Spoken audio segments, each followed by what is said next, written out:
So thank you. Good morning, everyone. Today it's my pleasure to introduce you to CoupledElectricMagneticDipoles.jl, which is a Julia package for making multiple light scattering calculation in physics. And I want to start with this picture, which is the city where I live and where I work, which is Fribourg in Switzerland. And the city is famous for its bad weather condition. And why do I show you this picture is because it's interesting for me and for my group, because what's happened on this picture is that light from the sun gets scattered by the small water droplets in the cloud. And this is what makes the cloud to be white and also the image a bit blurry. And in my group, in Fribourg, the soft matter and photonics group, we are interested in this kind of system, but also in other things like structural colors. This is why it is. This butterfly is blue. This is not because of the pigment in the materials that makes the butterfly, but because of the structure of the material itself. And also we are interested in nano-photonics, so interaction of light with nanoparticle. And before I continue, I should just acknowledge 3 collaborators that works on me on this package, which is Frank Scheffold, Diego Romero, and Luis Froufe. And so we are interested in light scattering, and I'm a theoretician, so I want to do simulation. And a method we can use to do this kind of simulation is the discrete dipole approximation, or DDA. And the idea of the DDA is that if you have an object like this sphere, and you send light on top of it, and you want to know how light is scattered by this object, what you can do is you can discretize it in small cubes, like here. And what's nice is that you know more or less how the cube is behaving optically speaking. And it behaves like a dipole, electric dipole. So if you apply light, so an electric field on top of this, you will induce a dipole moment P in the cube, which is given by the polarizability alpha and the field you apply on it. And on the other hand, this electric dipole, it oscillates at its own frequency, and then it emits an electric field that follows this pattern here on the animation, and which is given by the GreenTensor here. That we see is like a coupling parameter later times the dipole moment. And so the method, if you have all your small cubes that behave like dipoles, the idea is that you couple them in this way. So I will try to explain it with the logo of the library. Each green dot here corresponds to one cube, and the idea is that you say that the total electric field on each of these elements is the input field, so the red arrow, so the light you shine on your object, plus the contribution coming from all the other dipoles that has a purple arrow here. And so what you get here is you get a system of equations that you can solve by inverting a 3n by 3n matrix easily. So it's not very complicated. What's more complicated is to code all the utilities that you need to compute the GreenTensor, the polarizability.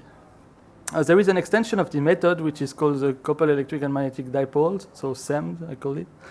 And the idea of the CEMD method is that if you have not a big object that you want to discretize, but a set of small particles, like a small sphere, you can model each of these spheres with an electric and a magnetic dipole. So you model it with only one point. And then with this, you can get a similar, so you add a magnetic dipole, so you get a similar system of equation, which is a bit bigger. And to solve it, you just need to invert a 6n by 6n matrix. So this is another variant of the method. And these 2 methods, we implemented them in CoupledElectricMagneticDipoles.jl, which is a Julia package. And this is a collection of modules, Julia modules, organized around the central one, which is called DDACore, which is responsible for loading the system of equation and solving it. And around you have a lot of different modules like alpha for computing polarizability, input field for input field, geometries for making for discretizing some object. You have also some outputs module like postprocessing is to compute physical quantity like scattering cross section or local density of states, of optical states, and also a module for computing optical forces that are acting on the object. We have also some utilities module that are a bit lower level, but that are used in the others. And so these pictures come from a paper which is in review for publication in Computer Physics Communications, and I hope it will be published soon. So I will continue by showing you some example of what can we do with the package. The first is the light scattering by a polystyrene sphere. So if you consider one of this small polystyrene sphere, which have a radius of 230 nanometer, you can discretize it in small cube, as I showed before, and use the software to compute a property of this, like the differential scattering cross-sections that show you how much light is scattered in every direction, showing that for this wavelength, which is 4 times the radius, it scatters light mostly forward. Another example, now using the CEMD method, is a Yagi-Uda antenna, a dielectric Yagi-Uda antenna. And for this, you probably know this type of antenna, Yagi-Uda antennas that have been used a lot, maybe last century. And the idea is that you can do it with small silicon particles that are lower than 1 micrometer in size.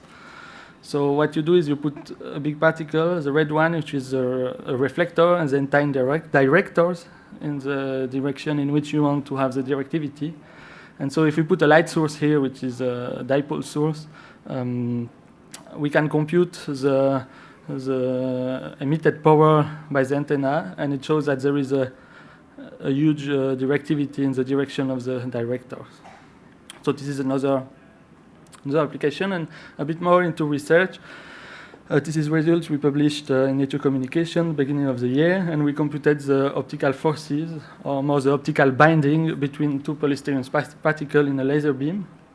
So if you put 2 polystyrene particles in the laser beam, these 2 particles will scatter light, and the scatter light will introduce an interaction between the 2 particles that we call optical binding.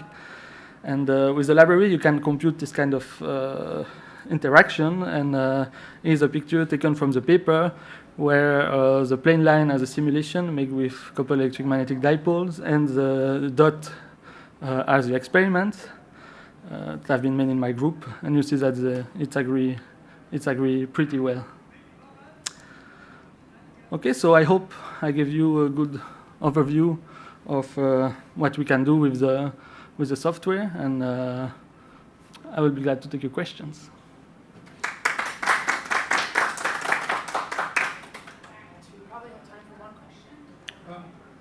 If I understand correctly, when you calculate the polystyrene sphere, you discretize it, and then sum up the results from all these dipoles. How many discrete points are you? How many discrete points are you discretizing it? So I get a good result with 2,000 dipoles, I guess. I mean, there is a general rule that you should make it smaller than the wavelength of the field you input, like a couple of times smaller. Right. So if you use less, you get a result that's not fully converged, and then you take more points, and at some point the result. And in principle, it should converge. I mean, it's proved to converge into the good solution.